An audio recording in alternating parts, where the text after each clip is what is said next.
Bonjour. Alors, énergie de liaison, défaut de masse d'un noyau. Tout d'abord, on verra ce que ça veut dire, défaut de masse d'un noyau. Alors, on appelle défaut de masse d'un noyau delta M, que l'on note delta M. Voilà, égal. Alors, delta M, c'est la différence entre la somme des masses des nucléons et la masse du noyau. Alors, ça veut dire quoi? On prend les noyaux séparément, les nucléons séparément, c'est-à-dire les protons et les neutrons. On calcule leur masse, la somme de leur masse, et la masse du noyau tout entier, et la différence entre ces deux masses s'appelle le défaut de masse. Alors, le défaut de masse, delta M, concrètement, c'est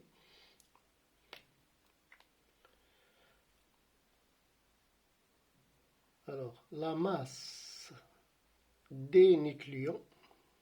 On va écrire ça comme ça, avant de le remplacer. Nucléon, proton et neutron, moins la masse du noyau. Voilà.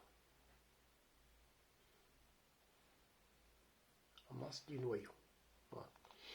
Alors, la masse de ces nucléons, ça donne quoi? On a combien de protons? On a Z protons. Alors, Z multiplié par la masse d'un seul proton. Plus le nombre de neutrons, N, fois la masse d'un seul neutron. Alors ça fait la masse des nucléons, ZMP plus NMN, moins la masse du noyau tout entier. Alors ça, c'est le défaut de masse delta M. D'accord? Donc voilà.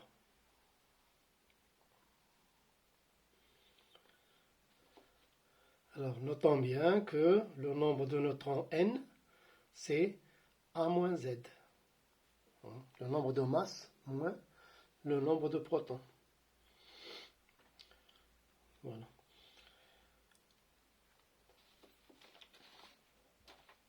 Alors, la masse de ces nucléons pris séparément est toujours supérieure à la masse du noyau entier.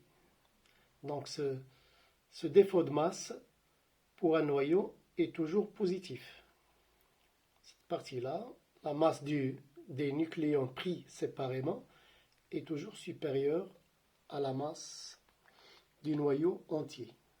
Donc, ce défaut de masse est toujours positif. Voilà.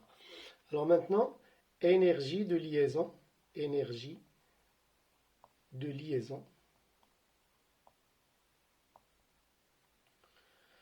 d'un noyau. Ici, on parle d'un seul noyau. Que l'on note EL, énergie de liaison. Okay.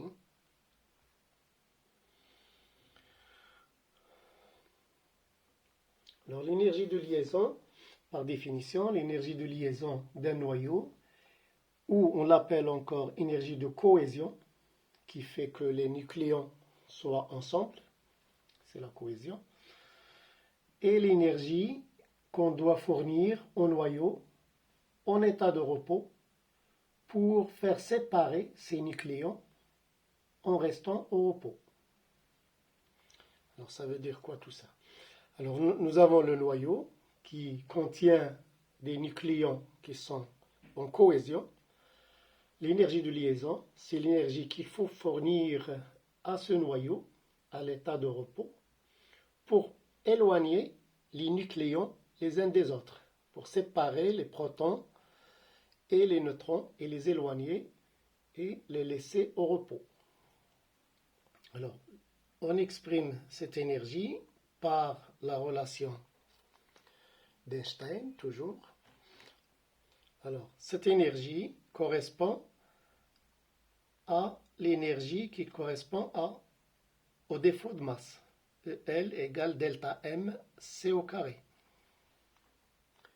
C'est-à-dire Z fois la masse du proton, le nombre de protons fois la masse de protons, plus le nombre de neutrons fois la masse du neutron, moins la masse du noyau, tout ça fois C au carré.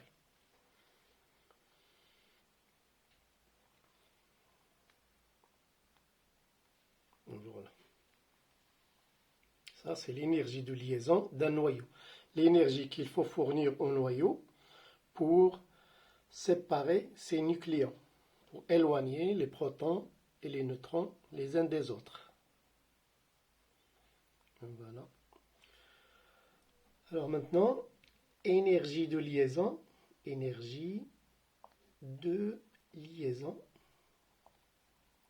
par nucléon. Énergie de liaison par nucléon. Alors on exprime cette énergie de liaison par nucléon par la relation, alors E égale EL, l'énergie de liaison du noyau, divisé par le nombre de nucléons, qui est A. Okay.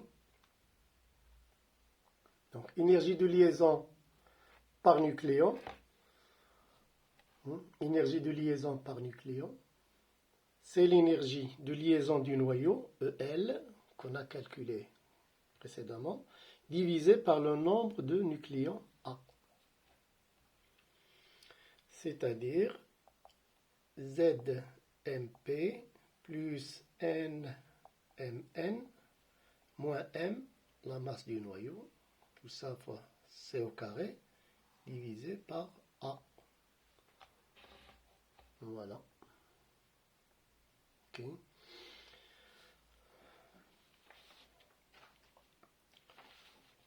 Alors, à quoi sert cette énergie de liaison par nucléon? Elle sert à comparer la stabilité des noyaux. Alors, plus un noyau est lourd, c'est-à-dire A élevé, le nombre de nucléons est élevé, plus l'énergie de liaison, EL, sera grande. Mais ça ne veut pas dire que ce noyau est plus stable que les autres. Comment ça?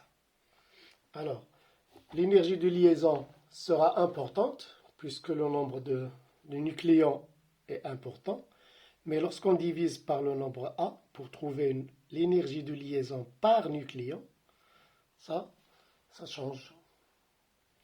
Exemple. Je donne l'exemple de pour l'uranium 92-235. Alors, pour ce noyau, il a un nombre de nucléons important. Donc, son énergie de liaison, EL, sera importante. On va multiplier ici par 92, ici par 235 moins 92, etc. Donc, il aura une énergie de liaison qui est importante. Mais, lorsqu'on calcule son énergie de liaison par nucléon, on trouve, alors c'est EL sur A, c'est-à-dire EL que l'on va calculer divisé par 235, et on trouve 7,7 mégaélectronvolts par nucléon. Par nucléon. Pour le fer, qui a un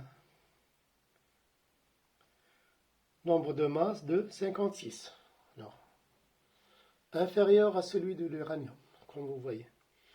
L'énergie de liaison par nucléon sera toujours EL sur A, alors EL sur 56. On calcule EL pour le fer avec cette formule-là, Z, c'est-à-dire 26 fois MP plus 56 moins 26, 30 fois Mn, moins la masse du noyau de fer. Ça, on le fera dans les exercices. Alors là, on trouve 8,79 mégaélectronvolts par nucléon. D'accord? Donc, même si l'uranium a un nombre de masse plus grand, donc une énergie de liaison plus grande, il est moins stable que le fer qui a un nombre A moins important. D'accord? En conclusion, un noyau est d'autant plus stable que son énergie de liaison par nucléon est grande. Donc il faut voir l'énergie de liaison par nucléon. C'est ça qui vous donne une idée sur la stabilité d'un noyau. Voilà, j'espère que j'étais clair. Et à la prochaine vidéo, Inch'Allah.